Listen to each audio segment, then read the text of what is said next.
Segundo livro de Samuel, capítulo 23, versículos do 8 ao 12.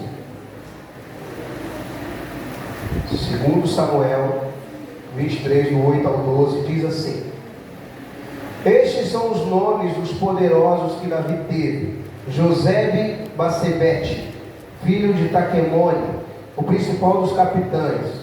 Este era Adino, o Ezita, que se opusera a 800 homens e os feriu de uma vez. E depois dele, Eleazar, filho de Dodô, filho de Aoi, entre os 3 valentes que estavam com Davi quando provocaram os filisteus, que ali se ajuntaram à guerra e quando se retiraram os homens de Israel. Este se levantou, feriu os filisteus até lhe cansar a mão e ficar a mão pegada à espada. Naquele dia, o Senhor efetuou um grande livramento e o povo voltou-se junto a dele somente para tomar o despojo. Versículo 11: Depois dele, Samar, de Agé, o Araíta, quando os filisteus se ajuntaram numa multidão onde havia um pedaço de terra cheio de lentilhas, e o povo fugira de diante dos filisteus. Este, pois, se pôs no meio daquele pedaço de terra e o defendeu, e feriu os filisteus, e o Senhor efetuou grande livramento. Deus, nós colocamos a nossa vida em Tuas mãos, essa palavra em Tuas mãos, e oramos ao Senhor para que o Senhor opere um milagre da renovação nessa noite. Que a palavra possa entrar nos nossos corações, aquilo que o Senhor tem nos direcionado nesses dias, mas acima de tudo, que nós saímos daqui com a vitória que nós viemos buscar. Acima de tudo, levanta-nos para essa guerra, em nome de Jesus. Amém. Amém. Queridos, nós estamos diante de um texto muito interessante em 2 Samuel, que fala sobre alguns homens que foram, podemos dizer, a tropa de elite de Davi.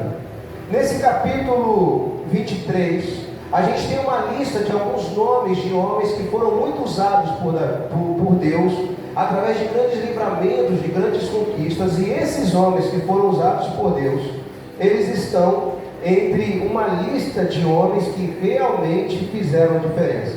Davi, quando estava na caverna de Adulão, no capítulo 22 de 1 Samuel, ele ainda estava para assumir o reinado, ele não tinha assumido o reinado, e a Bíblia diz que se juntou a Davi homens de má fama, homens que eram endividados, homens que tinham muitas dificuldades, homens que não eram homens marginalizados, na verdade, e esses homens que se juntaram a Davi, eles foram os homens que, juntamente com Davi, em fidelidade, foram sendo levantados. Quando Davi se tornou rei, esses homens que estavam com ele na caverna de Adulão se tornaram os principais guerreiros, os principais homens, os principais de Davi.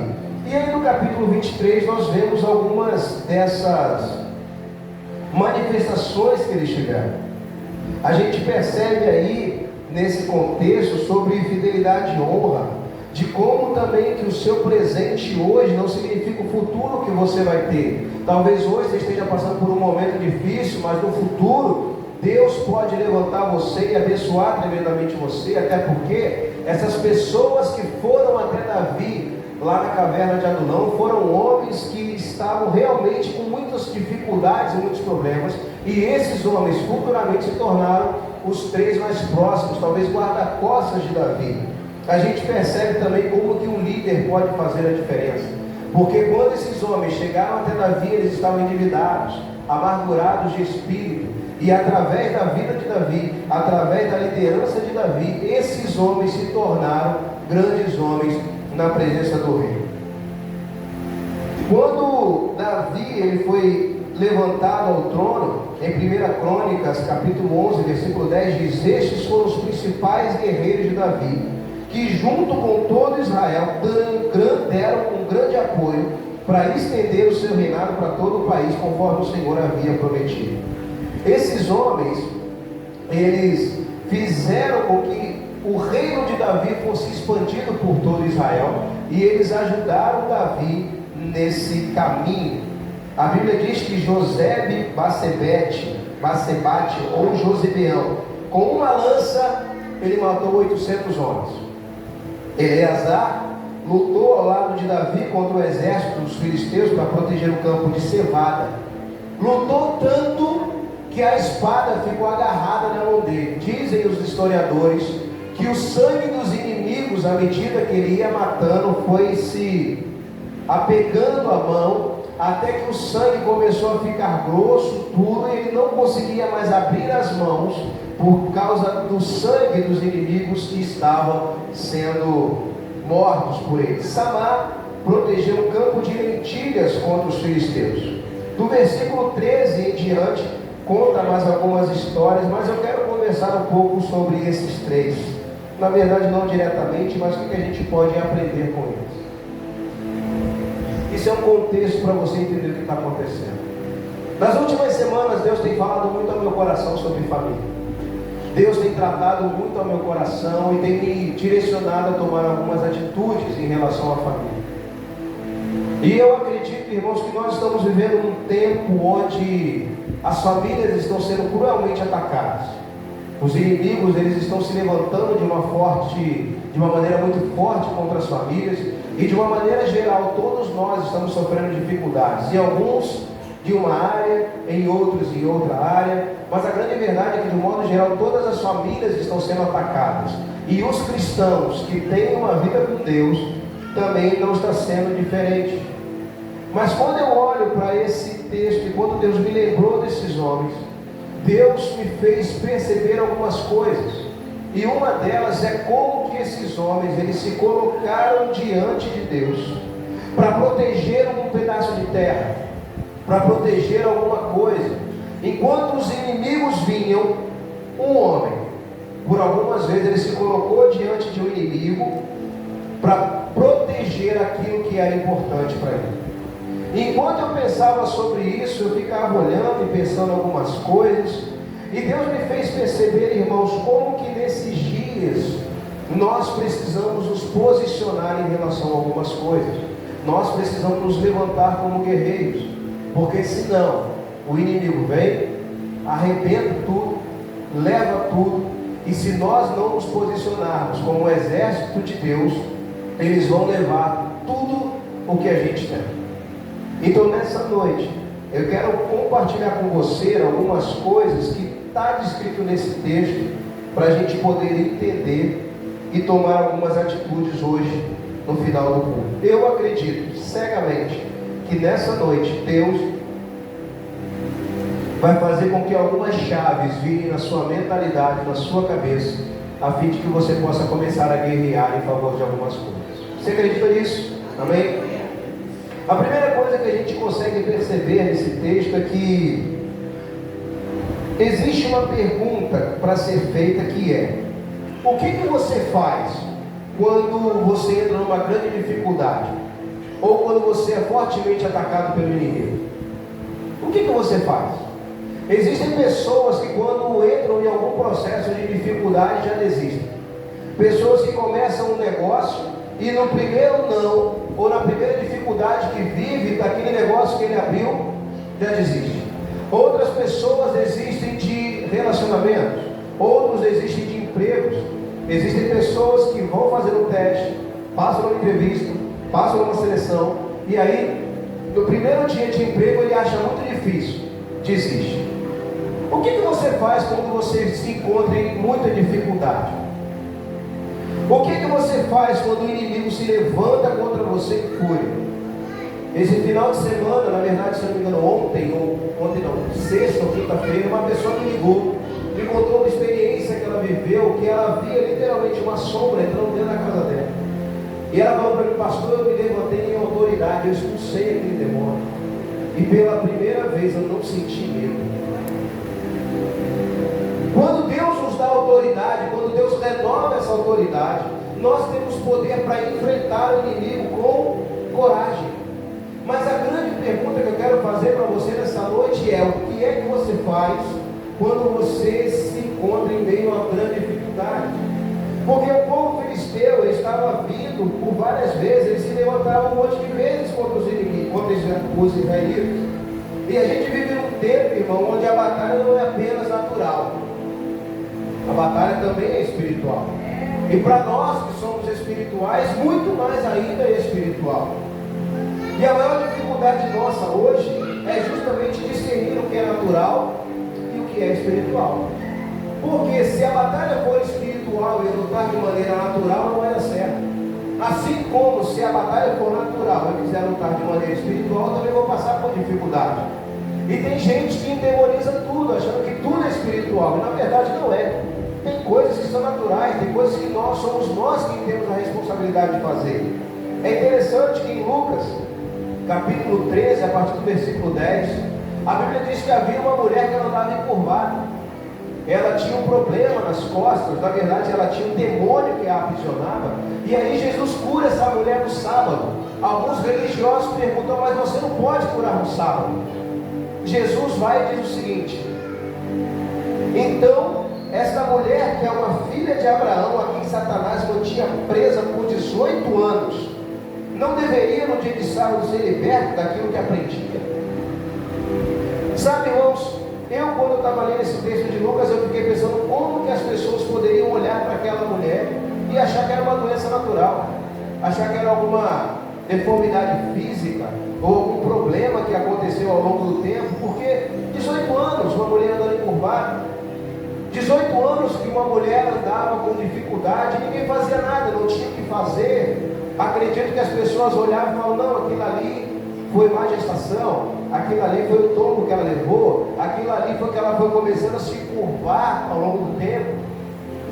Mas na verdade as pessoas não conseguiram olhar e ter um discernimento espiritual de que aquilo era um demônio que estava aprisionando aquela mulher. Até que Jesus ele entra em cena e diz o seguinte: espírito de enfermidade, está no contexto aí, eu te repreendo e te mando, sai dessa mulher. A Bíblia diz que quando ela sai, quando o espírito saiu, ela se endireitou e começou a andar. Tem coisas, irmãos, que nós vamos precisar enfrentar de maneira espiritual. E pode até acontecer que já está na sua vida há muito tempo. E você achando que é natural. Mas na verdade, nessa noite, Deus vai convocar você para se levantar como um guerreiro, para batalhar de maneira espiritual. Mas também não posso ser negligente e dizer que tudo é espiritual. Tem coisas também que é natural. É por isso que a gente precisa ter discernimento espiritual. O que for espiritual, a guerra é oração, jejum, é expulsar os espíritos malignos no poder de Jesus. A Bíblia diz em Tiago 4,7: submeta-se a Deus e resista ao diabo, e ele fugirá de vós. O grande problema é que tem gente que está querendo resistir ao diabo sem se submeter a Deus. Não consegue. Porque nós só conseguimos resistir a Deus, a resistir ao diabo, quando a gente se submete a Deus. Porque sem o poder de Jesus sobre a nossa vida, não tem como vencer o maligno. Então nessa noite, eu quero que você entenda que você precisa se revestir o poder de Deus e principalmente se submeter ao que Deus vai te direcionar. Sem isso você não consegue resistir o diabo. Mas uma segunda pergunta que eu quero te fazer, ou uma afirmação que eu quero fazer ainda sobre esse texto, é que é interessante a gente perceber como que a gente protege e como que a gente luta por aquilo que a gente acredita ser importante. Quando aqueles homens estavam, e eu me lembro muito de Samar, do texto de Samar, quando os inimigos se levantam para vir contra Israel, há um campo de lentilha atrás deles, e ele se levanta para poder lutar contra todo um exército que está vindo contra ele, para proteger um campo de lentilha, para proteger um pedaço de terreno. Um outro homem, a gente viu aqui no texto, ele se levantou para poder, com uma lança, fazer os negócios lá, os trem lá. 800 pessoas morrem. O outro está vindo, a Bíblia diz em 1 Crônica que era o campo de cevada, está vindo os inimigos de Israel para saquear o campo de cevada. Um homem se levanta junto com o rei Davi, pega uma espada e fala: pode vir que aqui vai ter combate. E ele protege o campo de cevada. E eu fiquei me perguntando por que esses homens decidiram enfrentar uma guerra impossível de ser vencido humanamente. Para pensar, humanamente falando, tem como você enfrentar 800 homens com uma lança e matar os 800? Humanamente falando. Tem como você com uma espada matar tanta gente que você não consegue mais abrir a mão porque dá cãibra? Tem como você sozinho matar um exército inteiro por causa de um campo de lentilha? Mas esses homens estavam protegendo aquilo que eles julgavam ser importante. E existe uma força que faz com que a gente lute e proteja aquilo que é importante para nós. Uma mãe que quando vê um filho sendo agredido ou atacado por alguém, como é que a mãe fica? Vira uma leoa. Eu lembro de uma história que uma vez a Rafaela contou, a pastora Rafaela, que ela, acho que estava matando um camundongo, um rato ou alguma coisa, e eu lembro que ela conta que aquele animal ficou encurralado no canto, e a Rafaela foi cheia de gás assim, a bicha se colocou em pé, se armou assim, igual o mestre Splinter, lembra? Se armou, botou os dentes para fora, quase que falou, vem para você ver. A Rafaela parou, ficou olhando e falou, e agora? Vou ou não vou? A grande verdade, irmãos, é que quando nós somos desafiados a defender aquilo que a gente ama, aquilo que é importante, a gente se levanta com força para poder defender aquilo que é importante. Em Lucas, capítulo 18, do versículos 8 ao 10, a Bíblia diz que Jesus estava para ser entregue, para poder ser preso e ir morrer na cruz, até que um espadachim ninja se levanta, puxa uma espada, e o que ele faz? Corta a orelha de Paulo. Irmãos, Pedro era pescador. É como se a gente dissesse que eu, que nunca manejei uma arma, proteger a quem eu amo, eu vou proteger a quem eu amo, sacando uma arma para atirar naquele que está vindo contra a minha família, contra a minha esposa, por exemplo. Eu não vou saber atirar. Eu vou apontar e vou puxar a matilha. Onde acertar e quem acertar, acertou. Quando Pedro está vendo Jesus sendo entregue, a reação dele foi proteger aquilo que ele amava. Foi proteger o Senhor que ele amava. E aí ele puxa uma espada. E com essa espada ele tenta matar um homem. Porque não tem como no meio da escuridão ele mirar certinho na orelha direita, que a Bíblia diz, e cortar a orelha direita. Ele virou o pescoço. Provavelmente Malco se esquivou e aí pegou na orelha. Pedro, acredito eu que não tinha nenhuma lição de espada ou alguma coisa, mas eu quero mostrar para você, irmãos, que a gente tira a força de onde não tem para proteger aquilo que é importante para nós. Aleluia! E qual é o principal problema? É quando por causa das lutas intensas, é por conta dos ataques do inimigo, ou de uma falta de mudança pessoal, a gente deixa de dar importância para aquilo que realmente importa. E por favor, não leve como indireta para ninguém, mas é quando essas questões que realmente são importantes deixam de ser importantes para nós, a gente deixa de lutar, a gente deixa de proteger.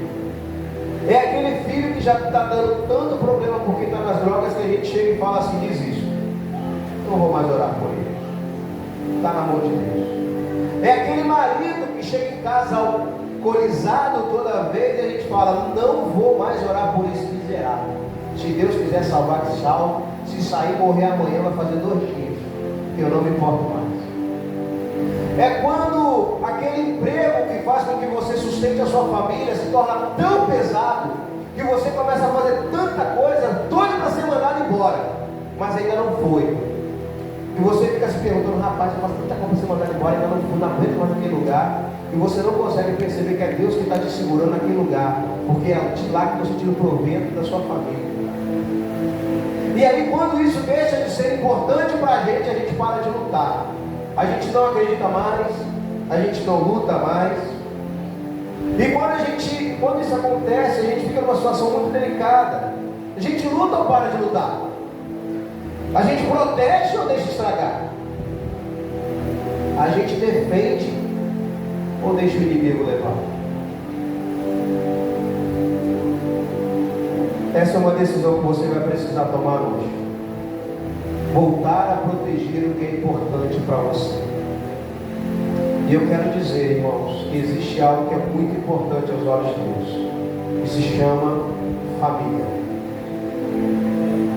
E na noite de hoje se levantarão guerreiros aqui que vão lutar em favor da família. Eu não sei como é que está a sua história, eu não sei como é que está o seu filho, não sei como está o seu marido, não sei como está a sua esposa, não sei as batalhas que você está lutando, mas saiba que Deus vai te dar força nessa noite para você voltar a guerrear por aquilo que realmente importa. Se for o seu filho, você vai voltar a guerrear pelo seu filho. Se for o seu marido, você vai voltar a guerrear pelo seu marido. Se for a sua esposa, você vai voltar a guerrear pela sua esposa. Porque nós vamos aprender a valorizar ou voltar, resgatar aquele princípio de valorização daquilo que realmente importa. Deixa eu te falar uma coisa, marido, talvez você esteja perdendo a esposa que não ouviu. Esposa, talvez você esteja perdendo o marido que não ouviu. Filhos, talvez vocês estejam perdendo seus pais e não perceberam. Pais, e isso é muito forte. Quantos pais já perderam os filhos e não perceberam? O filho acaba deixando de ser importante. Não que ele não se importe com o filho, mas já não consegue mais ter força para lutar. Nessa noite, Deus vai levantar homens e mulheres aqui que estão dispostos a se colocar entre o campo de cevada e o inimigo para poder guerrear e lutar por aquilo que é importante. Você vai decidir o que é o seu importante que você vai voltar a lutar. Deus está levantando um pastor muito doido aqui para guerrear junto com você. Eu não sei o que Deus vai fazer, mas já tem visitante aqui hoje. Já tem pessoas que nunca pisaram aqui hoje. E eu creio, irmãos, que Deus vai fazer um reboliço tão grande nesse bairro, que Deus vai fazer com que as famílias sejam restauradas, que os filhos voltem para casa, e mais do que voltar para casa, esses filhos vão pisar aqui nessa igreja e vão ser levitas, pastores, missionários, líderes de GC, homens que você falava assim, não tem mais jeito. Deus vai levantar você para guerrear, e você vai contar o testemunho de como Deus mudou a história de algumas pessoas que estavam ao seu redor. Nós vamos voltar a lutar pelo que realmente é importante. Agora, existe uma terceira questão que é muito importante. Queira Deus ao seu lado nessas guerras. Humanamente falando, irmão, não tem como vencer 800 inimigos. Humanamente falando, não tem como eu lutar contra o exército que está vindo contra o meu campo de cevada. Mas em Deus, a Bíblia diz que eu faço proezas. A Bíblia diz que se eu estiver com Deus, eu tenho condição de matar 1000 homens com uma queixada. Eu fui procurar o que é queixada. Sabe o que é queixada? É aqueles porcos selvagens. É o tipo javali. Lembra do Timão e Pumba? Acho que o Timão e o Pumba, não sei. Tá. Tem lá o javali. Um porco selvagem tipo aquilo. A Bíblia diz em Juízes 15:15 que Sansão pegou uma queixada dessa e sozinho matou 1000 homens. Um homem com uma queixada matou 1000 homens. Presta atenção. Você sozinho não consegue fazer nada. Mas se Deus estiver guerreando com você, a vitória é garantida. Talvez seja apenas questão de tempo, mas a vitória é garantida.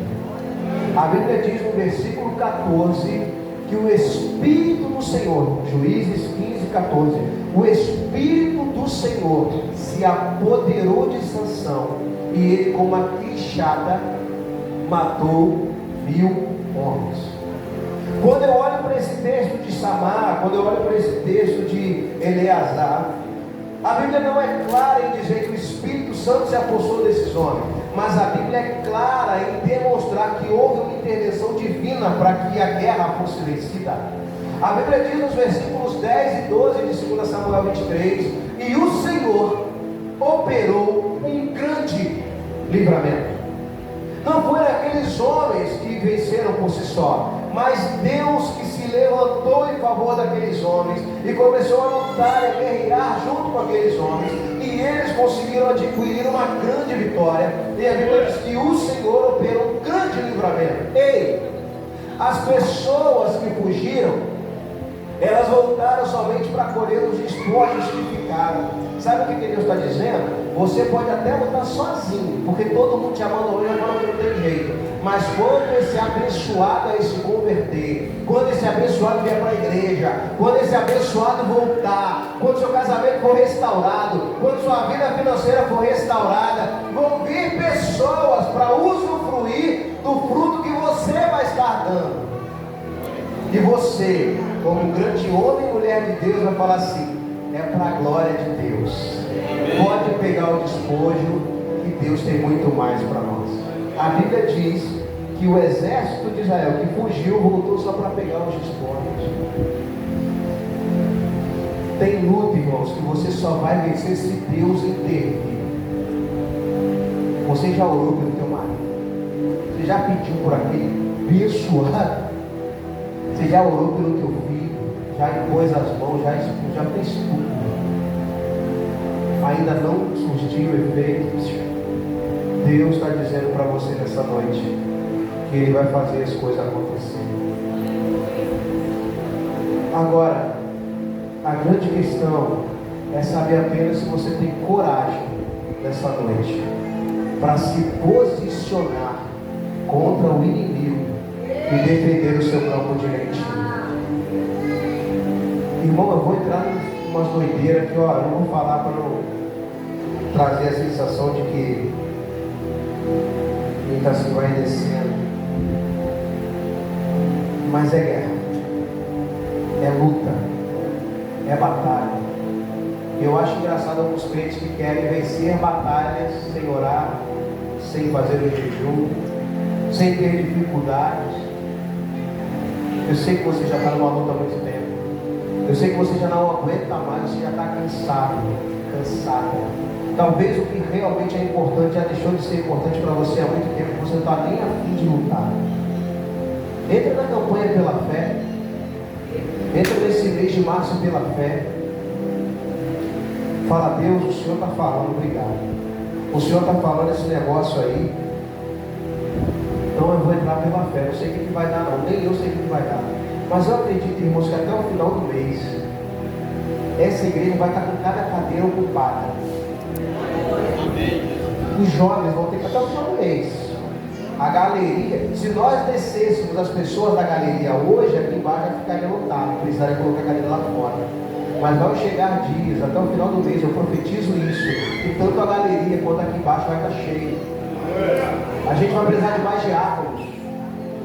Mas não é porque o pastor é legal, não é porque o pastor é isso ou aquilo, não. É porque houve um exército que foi sacudido por Deus, que foi inspirado por Deus, que o Espírito Santo se apossou dele para se levantar e começar a guerrear, e não aceitar os demônios virem, os inimigos virem, fazer o que quiser.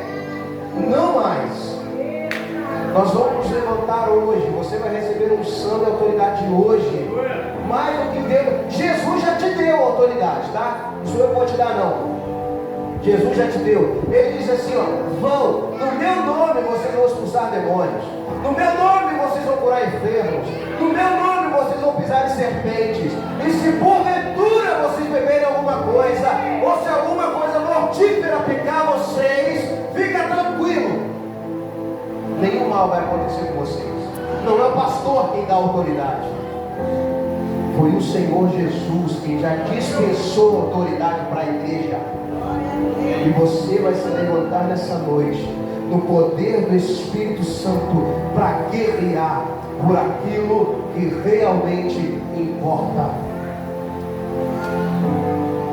Não ligue para o que as pessoas vão dizer. Não ligue para o que as pessoas vão falar. Eu estava conversando com uma pessoa, não é daqui, é de outra igreja, e ela disse para mim: se eu fosse olhar para o passado do meu marido, nem com ele eu estava. Hoje, eles são líderes da rede de casais de uma igreja nossa. Mas ela falou: se eu fosse olhar para o passado, nem com ele estava. Mas ela guerreou, batalhou, lutou. Depois Deus foi dando estratégia, ele se converteu e é um grande homem de Deus. Por que a gente só consegue ter fé para os outros e não para nós? Agora, não estou dizendo que você vai sair daqui disposto a lutar e guerrear. Eu estou dizendo para você que existe a possibilidade de mudança. E que nós vamos guerrear para que Deus possa intervir nessa coisa. Talvez você já tenha tentado de tudo. Mas nessa noite eu acredito que Deus vai estar começando a entrar com você nessa batalha. Agora, pastor, como é que eu trago Deus para essa batalha? Posicione-se em favor do que a palavra de Deus diz e afirma ser importante. A mídia tem arrebentado muita coisa. A mídia tem destruído muita coisa. A mídia tem desvalorizado a família tradicional. A mídia está invertendo valores. O que era importante já não é tão importante mais. O que era pecado já não é tão pecado mais. Aquilo que desagradava a Deus já não desagrada tanto. O pecado, pastor, não. Para você é pecado. Para mim não. O pecado ele não é maleável a palavra, mas ele varia. Depende. Relativo, essa é a palavra. O pecado é relativo, pastor. Hoje em dia não é mais assim não. Posicione-se em favor do que a palavra de Deus diz. Posicione-se em favor do que Deus afirma ser importante. Ei, a Bíblia diz que os filhos são importantes. A Bíblia diz que a família é importante. A Bíblia diz que o casamento é importante. A Bíblia diz que a comunhão é importante. A Bíblia diz que o meu irmão é importante. Está na hora de nós nos posicionarmos por aquilo que é importante. Traga Deus para a sua batalha. Se é importante para Deus, é importante para mim. Não importa o que digam, não importa o que falam, não importa o que dizem por aí. Se Deus acha que é importante, para mim é importante, pronto, acabou. Não importa o que você diz. Algumas vezes as pessoas vêm conversar comigo e falam assim: pastor, Deus me disse isso, isso, isso, o que o senhor acha? Se Deus falou com você que é isso, quem sou eu para questionar Deus, irmão? Agora, o grande problema é que tem pessoas que vêm com uma crença toda distorcida, achando que Deus é quem está falando. Deus não está falando nada. Deus já se posicionou na palavra. Deus já disse o que Ele quer na palavra. A sua comunhão com Deus é importante. Até quando você vai permitir que o diabo distraia você dos compromissos que você faz com Deus? Até quando você vai procrastinar e não vai assumir um compromisso responsável com Deus? Até quando a gente vai ficar titubeando? Vem culto, não vem no outro, e vem no outro, e não vem, e fraqueja de um lado? Até quando, irmãos? O relacionamento com Deus é a coisa mais importante que a gente pode ter. E a gente não pode perder isso de maneira nenhuma. A Bíblia diz, Jesus contando uma parábola, que havia uma mulher que ela perdeu uma dracma, uma moeda. E aí ela pega, sobe os móveis para cima, varre o negócio todo, pega uma candeia, acende a luz, procura até achar aquela dracma, aquela moeda. Era uma, mas ela tinha 10. Uma sumiu, ela ficou com 9, mas ela procurou. Sabe o que Deus disse ao meu coração? Tem muita gente que perdeu a minha presença e não faz questão mais, porque está na comunhão, está em outros lugares e acha que com as 9 vai sustentar, mas já perdeu há muito tempo a minha presença. Esses dias no Instagram, Eu vi um pastor falando que ele estava contando uma história de que um pastor os membros estavam se esvaindo da igreja e havia um levita que era muito pontual, que era muito certo, estava sempre no culto, não abandonava. E em determinado momento, no culto, o levita ligou para o pastor e falou: pastor, eu não vou poder ir para a igreja hoje, eu tenho um aniversário para ir. E eu não vou poder ir para o culto hoje por causa desse aniversário, eu não vou poder tocar. E o pastor ficou indignado com aquilo, revoltado, falou: não pode. Como é que é isso, um homem que tem um compromisso na igreja, que tem responsabilidade no louvor? Está no meu Instagram, depois você procurar. Não pode. Como é que ele falta? E aí aconteceu o culto, orou, deu tudo certo. Quando acabou o culto, ele foi para casa, se ajoelhou e começou a orar. Falou: Deus, não pode. Como que esse homem tem um compromisso, tem uma responsabilidade, estava na escala, por que ele não foi para a igreja hoje? Que abuso! Eu estou com raiva, eu estou indignado, porque ele não foi para o culto. Aquele homem, aquele pastor, ouviu Deus falar com ele, e a resposta de Deus foi a seguinte: é engraçado como que você ficou com raiva porque a pessoa do louvor não foi, mas você não demonstrou nenhum tipo de sentimento, porque já tem muito tempo que eu não apareço na sua igreja e você nem percebeu. Tem pessoas que já perderam a glória de Deus há muito tempo e nem repararam. A Bíblia diz que Sansão, quando estava brincando com o pecado no colo de Dalila, a Bíblia diz que o espírito saiu de Sansão e ele não percebeu. Nessa noite, Deus está trazendo à sua memória o que realmente importa. A presença de Deus na sua vida importa. Vir para cá no domingo e não ter a glória de Deus na sua vida, não ter a presença de Deus, não sentir Deus aqui, irmão, desculpa dizer, mas você está cumprindo religiosidade. Não estou dizendo que é todo culto que você vai sentir alguma coisa, mas eu estou dizendo que no seu momento com Deus, você sente Deus, você sente Deus falar com você, você sente Deus direcionar você sente Deus tocar no seu coração. Só que tem muita gente que perdeu isso e não está conseguindo enxergar como que realmente isso importa. E aí, a gente deposita a nossa esperança num líder novo, a gente deposita a nossa esperança num pastor novo, a gente deposita a nossa esperança numa campanha, a gente deposita a nossa esperança e esquece que o mais importante da vida de todo cristão é a presença de Deus. Moisés chegou a dizer, Deus falou assim: ó, eu vou mandar um anjo para ir com você. Moisés falou assim: eu não arredo o pé, eu não saio daqui se a tua presença não for comigo. Eu não quero saber de anjo, eu não quero saber de pastor, eu não quero saber de querubim, eu não quero saber de ninguém. Eu quero saber se a tua presença vai comigo, porque se a tua presença não for, eu não saio daqui. E a gente precisa começar a vir para dentro desse lugar e falar para Deus: eu só saio daqui hoje se eu te sentir. Eu só saio daqui se o Senhor falar comigo. Deus, eu só vou sair da tua presença se o Senhor fizer alguma coisa. Chega de ir para a igreja e não sentir nada. Chega de ir para a igreja e não viver nada. Chega de contar testemunho dos outros. Eu quero viver a minha experiência. Ai, irmão, se a gente conseguir resgatar isso de nós, trazer realmente o que é importante para a gente aqui dentro. Deus está te chamando e te trouxe aqui nessa noite. Você é visitante, você está achando que foi um convite que Deus te fez, que alguém te fez, melhor dizendo. Deus trouxe você para te falar. Ele quer voltar a ter comunhão com você. Ele quer ter comunhão contigo. Os prazeres mundanos são passageiros.